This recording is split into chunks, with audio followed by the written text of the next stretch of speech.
Et l'on commence donc avec la Tunisie qui vient de connaître un second assassinat politique en moins de 6 mois.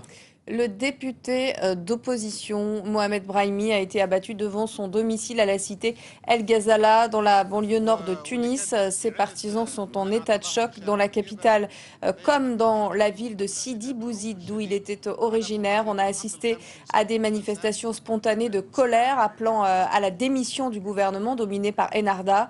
Le siège du parti islamiste a été incendié à Sidi Bouzid. Écoutez la réaction d'une juriste de l'opposition tunisienne. Il y a de l'émotion dans ses propos, mais aussi beaucoup de lucidité. Nadia Chaban. Ce qui s'est passé aujourd'hui, c'est le message d'envoyer, c'est de nous faire peur et de nous terroriser et de nous faire fléchir.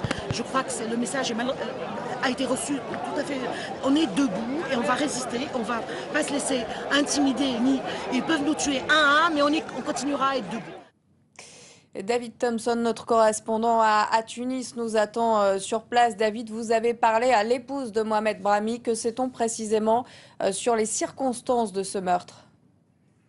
Oui, effectivement, Sonia, nous étions avec l'épouse de Mohamed Brahimi tout à l'heure lorsque celle-ci attendait la dépouille de son mari touché par 11 balles reçues alors qu'il sortait de chez lui à la mi-journée. Et pour elle, le coupable, ou en tout cas le responsable est tout trouvé. Il s'agit du parti Ennahda et de ses alliés au pouvoir, la Troïka, ces deux alliés de centre-gauche, responsables au moins indirectement, selon elle. Elle n'a pas hésité, tout comme une partie de la foule réunie devant cet hôpital a qualifié Rached Ghannouchi, le leader historique du parti islamiste Ennahda au pouvoir depuis octobre 2011, qualifié d'assassin et donc clairement mise en cause par toute cette foule qui était venue rendre un dernier hommage à l'opposant de gauche tué 6 mois après Chokri Belaïd, même si évidemment personne n'a encore aucune preuve à avancer pour étayer ces accusations.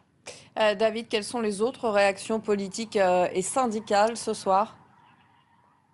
Alors bien sûr, d'abord le parti Ennahda a répondu. Le chef historique Rached Ghannouchi a posé cette question: à qui profite ce crime? Sûrement pas au parti Ennahda, encore moins au gouvernement, a-t-il dit, qui tous deux ont toutes à perdre d'une telle instabilité qui pourrait être engendrée par un tel assassinat. Et d'ailleurs, c'est vrai que la dernière fois, lors de l'assassinat de Chokri Belaïd en février, le gouvernement avait dû démissionner. Le parti Ennahda avait été contraint, pour satisfaire l'opposition, de céder tous les postes régaliens à des personnalités neutres. Alors ce soir, certains appellent à la dissolution du gouvernement, dissolution alors également de l'Assemblée constituante. D'autres, comme le syndicat UGTT, appellent à la grève générale. Et d'ailleurs, tous les vols tunicéens sont annulés pour la journée de demain.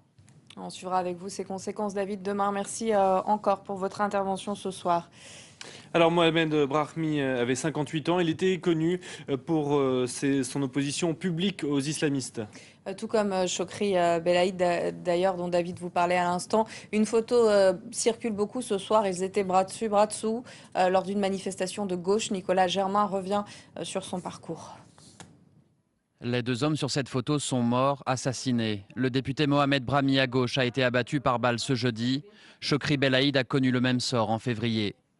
Les deux membres de l'opposition tunisienne avaient en commun d'être de gauche et d'être de fervents critiques d'Ennahda, le parti islamiste au pouvoir.